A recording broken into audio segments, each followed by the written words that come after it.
Welcome back to the Crypto Gorilla YouTube channel. So I haven't made a video in quite some time. The market has been filled with a ton of degen mints. It's been filled with a ton of free mints. We even had a whole poop meta, but some of the free mints were actually good. Of course, Goblin Town, and there is another one I actually really like called We Are All Going to Die. Now, I personally have not gotten into any of these free mints. I did not mint a single one, and it has to do with part of the reason that I haven't made a video. I've been very busy talking to a bunch of teams, having a ton of calls on future NFTs. I've also been getting into advising, and this is something I do plan on making a video about, the different ways that you can make money in Web3 beyond simply flipping NFTs or doing these free mints. But for today, I'm going back to my roots. I'm talking about upcoming NFT projects. As usual, this is not financial advice. I am not a financial advisor. Everything in this video is just my opinion, and you should always do your own research before buying or selling anything. So the first project on today's list is a gamified banner project, and that is going to be Timeline Transit Company. I like to call it TTC for short. Now, the lore behind this is way in the future, beyond the year 3000. They are a time travel tourism company, and there seems to have been some sort of error, and all of the different timelines have gotten blurred together. So our goal is to restore these different timelines, and their project is going to be split into multiple phases. Phase 1 is where we attempt to restore the timelines, and this is that whole gamified part that I was talking about. Essentially, you're going to need to collect different items across different NFTs and recreate what they are calling time anchors. There's going to be 18 of them, and the first person or group of people, because you don't have to do this alone, who ends up creating the 18 first is going to win 64 Ethereum. So the way I look at this, there's a bit of game theory behind it, because if you end up figuring out which items you need to use in order to recreate those 18 different timelines, because they're not going to tell you how to recreate them, you're going to have to figure it out on your own. And then you figure out that it's going to cost you roughly 30 Ethereum to buy up all the NFTs containing the items that you need in order to create those 18 time anchors. You can do it, and then the difference between the prize pool of 64 Ethereum is going to be 34 ETH. So in that case, you are going to have 34 ETH in profit, not to count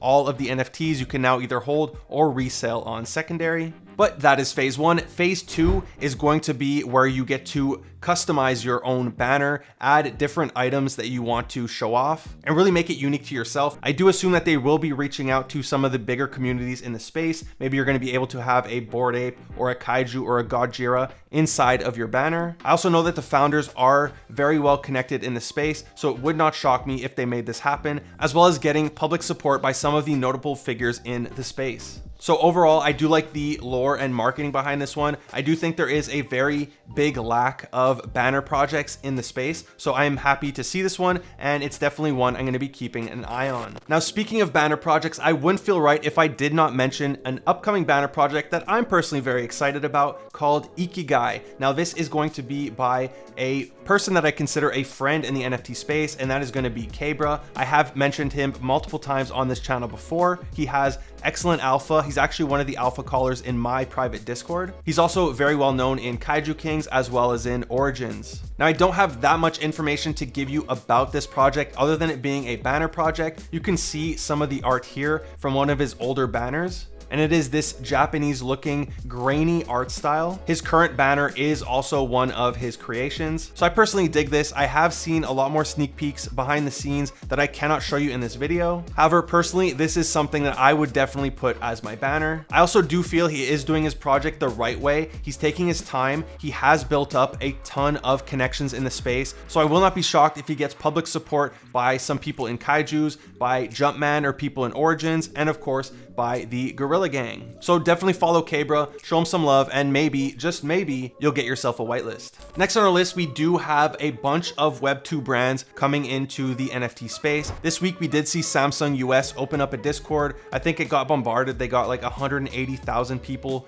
joining their Discord. However, they are very focused on the metaverse and Decentraland, so it's not a traditional drop. There's also been an announcement that Looney Tunes is going to be launching a Tweety Bird PFP. However, that is going to be on Nifty, and from my understanding, it's not the easiest. And also on the Recur platform, which personally I completely forgot existed. I do actually own one of those. We are going to see a Nickelodeon drop, but the brand that is going to be doing more of a traditional drop straight onto OpenSea. A drop that we are used to is going to be Lacoste. So this project is happening relatively quickly. Their Lacoste list is going to be minting on the 14th. And then the winners of the raffle, I'm going to link this raffle in the description down below. As you can see, it ends on the 13th. So if you're watching this video within the first 3 days of me dropping it, you still do have time to join the whitelist. However, the raffle mint is going to be happening on the 15th. So we don't have too much information about this project. It is going to be called Underwater. You can see here, there's the eyes of a crocodile. But other than that, we do not have too much. If we take a look here, you do see this crocodile popping out of water. However, I do think this is going to be some sort of pass, similar to the Adidas pass, where it's a pass for now, it evolves over time, and eventually maybe the Lacoste pass is going to turn into a PFP, which can be your avatar. For Adidas, we did recently get airdropped this Adidas Originals Meta Capsule. I am guessing that this is going to be an avatar. However, on their website, they did have these invisible characters that were just made of clothes. So maybe it's going to just be an outfit for the metaverse. So eventually it is possible that we do get either an avatar or a PFP for Lacoste. As you can see, the mint price is going to be 0.08. Now, I did originally believe that the supply was going to be 13,000 because that's what I saw here. However, if you look on their website, you do see it is going to be 11,212, which makes sense. 1212 is part of their branding. However, it does seem like they are going to be over allocating whitelist. And if the Lacoste list can mint one day before, that means there's going to be even less than 11,000 available to mint. So if you do win whitelist for this and you are strongly considering minting, or you want to hold one, or even if it's for a flip, I do suggest being available the second that mint is happening. That way you're not going to mint it, because it does seem like it is over allocated. The final project that I do want to talk about today is going to be Bubble World. A few people have asked me about this one in the Discord due to them recently releasing their price. So Bubble World have their very own marketplace. Their founders pass is going to have benefits on the marketplace. You're going to get a token airdrop. You're going to get a reduction in fees. You're going to get better staking rewards and reduced minting prices.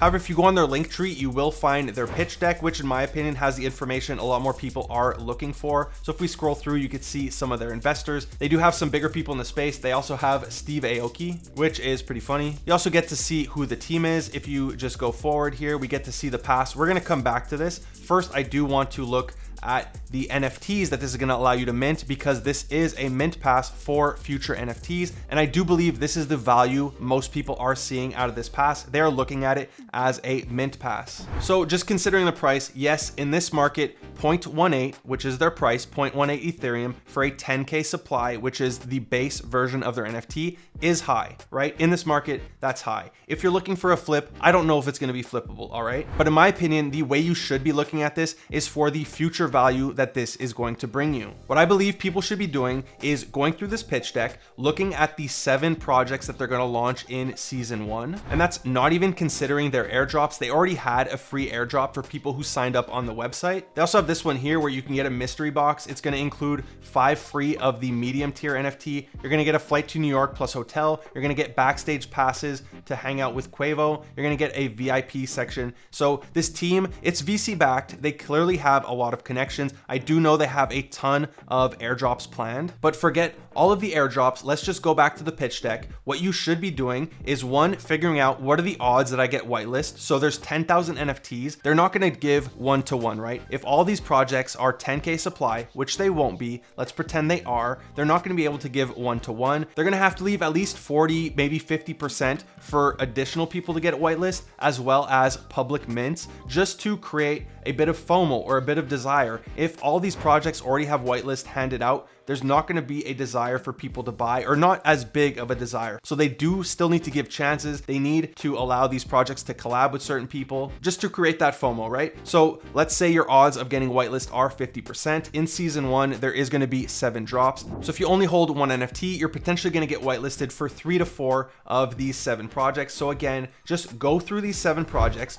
look at the art, and decide on your own, is this purely based on the art and the artist, because we don't know anything about these projects. We don't know anything about their roadmaps. So purely based on the art and the artist, do I believe this is something that is going to either hit a certain meta, that is going to be desirable? Do people want to support that artist? Whatever the reason is. And if one of the 3 or 4 that you do get is going to be flippable, where you do make at least 0.18 in profit, that essentially pays for the Founders Pass. So now you're holding the Founders Pass for free, and all the future mints, season 2, season 3, season 4, all of that is going to be risk-free because you have now paid for the original pass. So I suggest going through this pitch deck. Okay, these TikTok projects, they have 2 of them. Personally, I do not care at all about them, but these art ones, some of them could do very well. So it's definitely worth checking this out. I do think a lot of people are just looking at it as a flip. They're looking at the price and they're writing it off, or they're upset. You're always gonna have people who are upset about the price, but definitely consider the value. And again, that's not counting all of the airdrops that they're gonna have. Now, of course, the one that you want is gonna be the executive founder pass. There's only 300 of them. However, it does give you guaranteed whitelist to every single drop. There's also the Supreme Pass that is going to give you 1%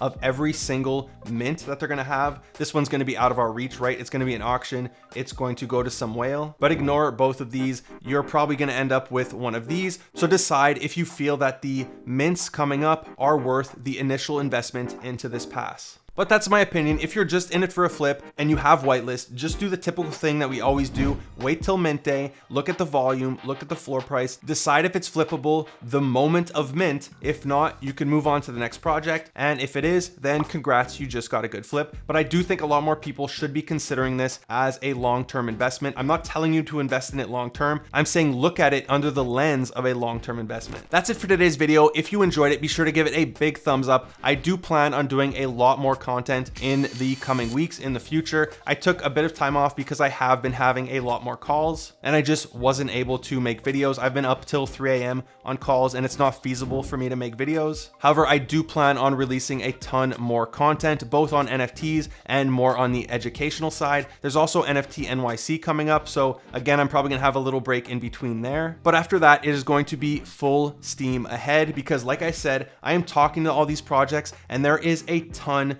coming up. I do think a lot of people are depressed or they kind of quit NFTs, but this is the worst time in my opinion to quit NFTs because there is so much opportunity coming up. So if you like that, give this video a big thumbs up. If you aren't already subscribed to my channel, would you kindly hit the subscribe button, smash that bell notification. Thank you for watching the Crypto Gorilla.